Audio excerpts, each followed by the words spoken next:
আসসালামু আলাইকুম ভিউয়ার্স। আজকে আমরা অষ্টম শ্রেণীর ডিজিটাল প্রযুক্তি বইয়ে 132 পৃষ্ঠার যে ডায়াগ্রামটি রয়েছে সেই ডায়াগ্রামের আমরা সমাধান দেখে নিব। তো এখানে বলা হয়েছে কি, এখানে বলা হয়েছে প্রাতিষ্ঠানিক যোগাযোগের ক্ষেত্রে, অর্থাৎ এখানে প্রাতিষ্ঠানিক যোগাযোগের ক্ষেত্রে কোন কোন কাজগুলো করতে হবে আর কোন কোন কাজগুলো করতে হবে না সেগুলোর কিন্তু আমাদেরকে একটা তালিকা বানাতে হবে। তো আমরা এখন এই তালিকার সমাধানে চলে যাব। আর আপনারা যারা এখনো আমাদের এই চ্যানেলটি সাবস্ক্রাইব করেননি দয়া করে সাবস্ক্রাইব করে দিবেন এবং নোটিফিকেশন অল করে দিবেন যাতে আমাদের আপলোড করা পরবর্তী ভিডিওগুলো আপনারা প্রথমেই পেয়ে যান। তো আমরা সমাধানে চলে আসলাম। তো আপনারা দেখতেই পাচ্ছেন এখানটা তারা দিয়ে দিয়েছিল যে ইমোজি ব্যবহার করব না, তো আমরা লিখেছি ইংরেজি অক্ষরে বাংলা লিখব না। তারপরে দিনের যে কোনো সময় যোগাযোগ না করা। তারপরে খুব বেশি গুরুত্বপূর্ণ নয় এমন কথা না বলা বা না লেখা। তারপরে দিনের নির্দিষ্ট সময়ে যোগাযোগ করা। তারপরে যার সাথে যোগাযোগ করা হচ্ছে তাকে সম্মানের সাথে সম্বোধন করা। আর ছুটির দিনে কাউকে ফোনে কল করা বা বার্তা দেওয়া। তো এখান থেকেই কিন্তু আমরা মাত্র 1 মিনিট 10 সেকেন্ডেই এই ছকের সমাধান দেখে নিলাম। আর আপনারা যারা এখনো আমাদের এই চ্যানেলটি সাবস্ক্রাইব করেননি দয়া করে সাবস্ক্রাইব করে দিবেন এবং নোটিফিকেশন অল করে দিবেন যাতে আমাদের আপলোড করা পরবর্তী ভিডিওগুলো আপনারা প্রথমেই পেয়ে যান। 134 পৃষ্ঠার যে ছকটি রয়েছে, অর্থাৎ ইমেইলের মাধ্যমে মূল পার্থক্য কোথায় চিহ্নিত করে নিচের ছকে লিখি। অর্থাৎ এই ছকের উপরে কিন্তু 4টা ইমেইল দেওয়া হয়েছে। তো এই ইমেইলগুলোর মধ্যে মূল পার্থক্য কোথায় সেটা আমাদেরকে নির্ণয় করতে হবে। এটা হচ্ছে প্রথম ইমেইল, তারপর এটা দ্বিতীয় ইমেইল, তারপর এটা তৃতীয় ইমেইল, এটা চতুর্থ ইমেইল। তো প্রথম মেইলটা পাঠানো হয়েছে ভারতে, দ্বিতীয়টা পাঠানো হয়েছে যুক্তরাজ্যে, তৃতীয়টা পাঠানো হচ্ছে যুক্তরাষ্ট্রে, আর চতুর্থটা পাঠানো হচ্ছে জাপানে। তো আমরা এখন এই ছকের সমাধানে চলে যাব। আর আপনারা যারা এখনো আমাদের এই চ্যানেলটি সাবস্ক্রাইব করেননি দয়া করে সাবস্ক্রাইব করে দিবেন এবং নোটিফিকেশন অল করে দিবেন যাতে আমাদের আপলোড করা পরবর্তী ভিডিওগুলো আপনারা প্রথমেই পেয়ে যান। তো আমরা সমাধানে চলে আসলাম।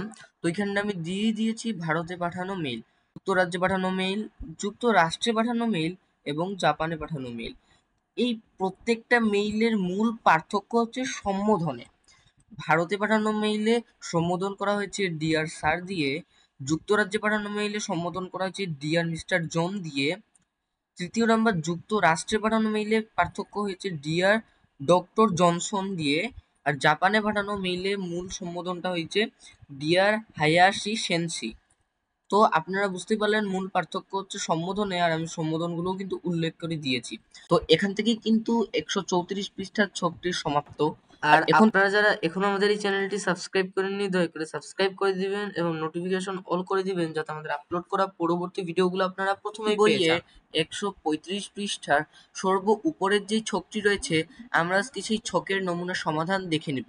তো এখানে বলা হয়েছে উপরের গল্পটি থেকে আমরা বিদেশে প্রাতিষ্ঠানিক যোগাযোগের ক্ষেত্রে একটি বিশেষ শিষ্টাচার বা সতর্কতা সম্পর্কে জানলাম। সেটি কি তা নিচের ঘরে লিখি। তো উপরে কিন্তু একটি গল্প রয়েছে, এখন এই গল্পটি আমরা একটু দেখে নিব।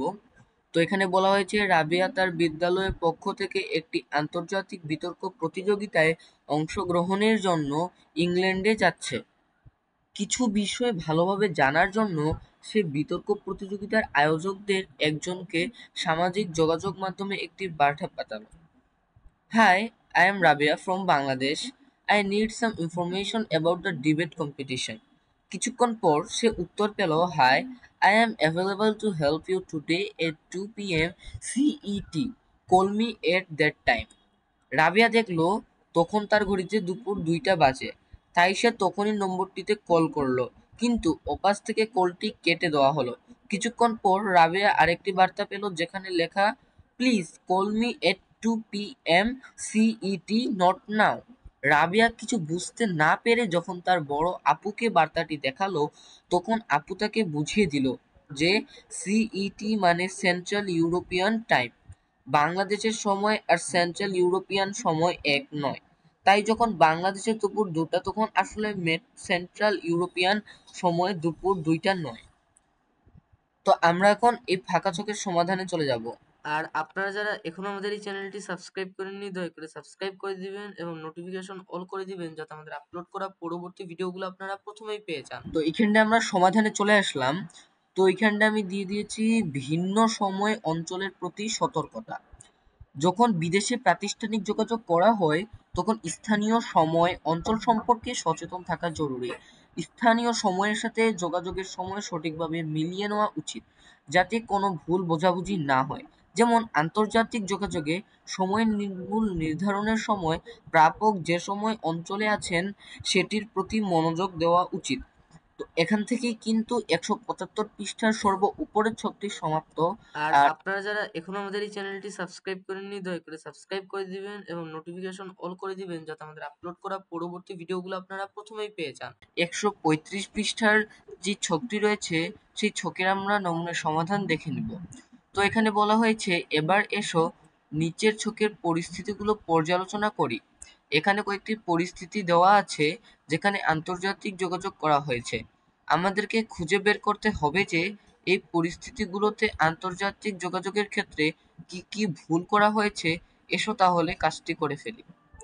তো এখানে কয়েকটা পরিস্থিতি দিয়ে দেওয়া হয়েছে এবং তার পাশে আমাদেরকে লিখতে হবে যে পরিস্থিতিটাতে কি ভুল হয়েছে। তো এভাবেই আমরা কিন্তু এই সবগুলো ফাঁকা ঘরের সমাধানে চলে যাব। আর আপনারা যারা এখনো আমাদের এই চ্যানেলটি সাবস্ক্রাইব করেননি, দয়া করে সাবস্ক্রাইব করে দিবেন এবং নোটিফিকেশন অল করে দিবেন, যাতে আমাদের আপলোড করা পরবর্তী ভিডিওগুলো আপনারা প্রথমেই পেয়ে যান। তো আমরা সমাধানে চলে আসলাম।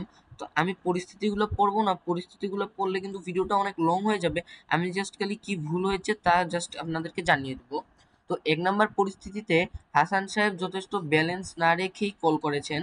ভবিষ্যতে আন্তর্জাতিক কল করার আগে ব্যালেন্স চেক করা এবং প্রয়োজনীয় পরিমাণ টাকা নিশ্চিত করা উচিত। ২ নাম্বার পরিস্থিতিতে কবিতা ইংল্যান্ডের সময় অনুসারে ফোন করার সময় ঠিক করেননি। আন্তর্জাতিক কল করার আগে স্থানীয় সময়ের পার্থক্য বিবেচনায় রাখা উচিত এবং সেই অনুযায়ী কল করা উচিত। ৩ নাম্বার পরিস্থিতিতে ভুল হয়েছে যে শিক্ষার্থী রেগে গিয়ে বা হতাশ হয়ে সরাসরি প্রশ্ন তুলেছে এবং অনুভূতি প্রকাশ করেছে। তারপরে চতুর্থ নাম্বার যে মেইলটা রয়েছে ওর চতুর্থ নাম্বার পরিস্থিতিতে এই ইমেইল লেখার কিছু ভুল ও উন্নতি করার জায়গা রয়েছে। লাল মার্ক করা জিনিসগুলো কিন্তু আপনারা লিখবেন না, এগুলো জাস্ট বোঝানোর জন্য আপনারা জাস্ট কালো অংশটি লিখবেন। তো ১ নাম্বারে ভাষার পেশাদারিত্ব। ইমেইলে খুব অপ্রথাগত ভাষা লেখা হয়েছে যা পেশাদার প্রতিষ্ঠানের সাথে যোগাযোগের জন্য উপযোগী নয়। তারপরে ব্যবহারিক ভাষা, সংক্ষিপ্ত এবং অপ্রথাগত ভাষা যেমন U R, G R, eight, it's, to, yesterday, for, by ব্যবহার করা হয়েছে যা প্রফেশনাল ইমেইলে ঠিক নয়। তো এই লাল অংশগুলো কিন্তু আমি বারবার বলছি আপনারা লিখবেন না, এগুলো জাস্ট বোঝানোর জন্য আপনারা কালো অংশটি শুধুমাত্র লিখবেন।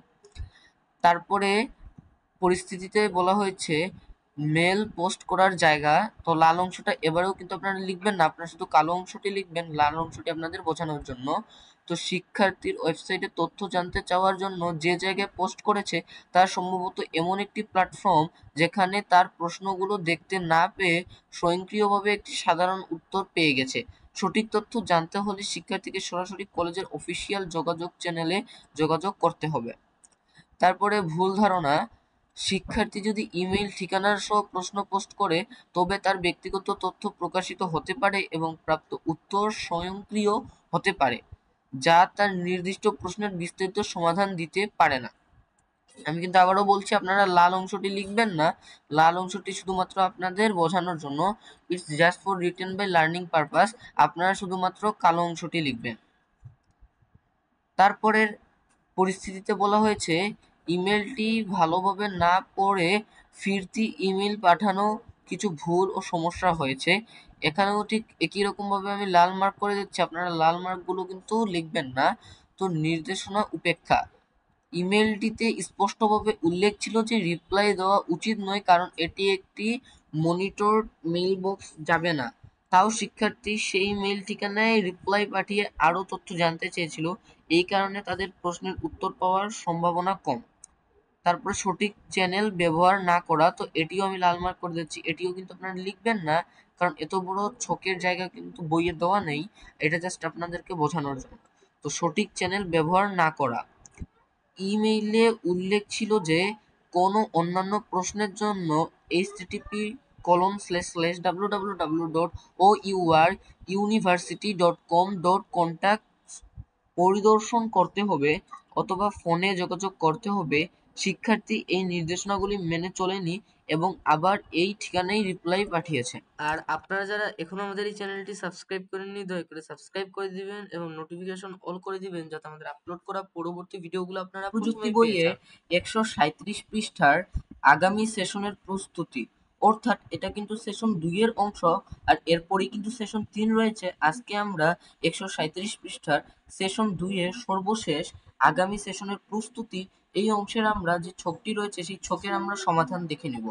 তো এখানে নির্দেশনায় বলা হয়েছে, আজকে আমরা জেনেছি আন্তর্জাতিক পর্যায়ে প্রাতিষ্ঠানিক যোগাযোগের জন্য আমরা কি কি নিয়ম মেনে চলি, সেই সাথে আমরা যোগাযোগের ক্ষেত্রে কি কি ডিজিটাল প্রযুক্তি ব্যবহার করি এবং কোন ডিজিটাল মাধ্যমে কিভাবে যোগাযোগ করি সে সম্পর্কেও জেনেছি। এবার আমরা পরিবারের সদস্য, আত্মীয়, প্রতিবেশী বা পাড়ার বন্ধুদের সাথে আলোচনা করে যোগাযোগের পাশাপাশি আমরা আর কোন কোন ক্ষেত্রে ডিজিটাল প্রযুক্তির ব্যবহার করি তা জেনে নিচের ছকটি পূরণ করে আনব। তো আমরা এখন এই ফাঁকা ছকের সমাধানে চলে যাব। আর আপনারা যারা এখনো আমাদের এই চ্যানেলটি সাবস্ক্রাইব করেননি, দয়া করে সাবস্ক্রাইব করে দিবেন এবং নোটিফিকেশন অল করে দিবেন, যাতে আমাদের আপলোড করা পরবর্তী ভিডিওগুলো আপনারা প্রথমেই পেয়ে যান। তো আমি সমাধানে চলে আসলাম। তো এখানটা আমি দিয়ে দিয়েছি ডিজিটাল প্রযুক্তি ব্যবহারের ক্ষেত্র। সর্বপ্রথম ইমেইল, অফিসিয়াল এবং ব্যক্তিগত যোগাযোগের জন্য তথ্য প্রেরণ এবং গ্রহণ করা। তারপরে file sharing, Google drive, Dropbox, OneDrive ইত্যাদি ডকুমেন্ট ও মিডিয়া ফাইল শেয়ারিং এর জন্য। Messaging app, WhatsApp, Messenger, Telegram ইত্যাদি দ্রুত এবং সরাসরি যোগাযোগের জন্য। 6. অনলাইন ফোরাম ও কমিউনিটি, রেডিট, কোরা বিভিন্ন বিশেষজ্ঞ ফোরাম যেখানে বিভিন্ন বিষয় নিয়ে আলোচনা করা হয়। তারপরে video conferencing, Zoom, Microsoft Teams, Google Meet ইত্যাদি দূরবর্তী বৈঠক ও আলোচনার জন্য সঞ্চালনের জন্য। তারপরে ওয়েবসাইট ও ব্লগ, তথ্যের সন্ধান এবং প্রবন্ধ, নিউজ, গাইডলাইন্স পড়ার জন্য। তারপর social media, Facebook, Instagram, LinkedIn ইত্যাদি সামাজিক যোগাযোগ ও তথ্য শেয়ারের জন্য। ইউটিউব, ভিডিও কন্টেন্ট, টিউটোরিয়াল এবং ইনস্ট্রাকশনাল ভিডিও দেখার জন্য। তো এখান থেকেই কিন্তু আমরা আগামী সেশনের প্রস্তুতির অংশের যে ছকটি রয়েছে সেই ছকের আমরা সমাধান দেখে নিলাম। আর আপনারা যারা এখনো আমাদের এই চ্যানেলটি সাবস্ক্রাইব করেননি, দয়া করে সাবস্ক্রাইব করে দিবেন এবং নোটিফিকেশন অল করে দিবেন, যাতে আমাদের আপলোড করা পরবর্তী ভিডিওগুলো আপনারা প্রথমেই পেয়ে যান।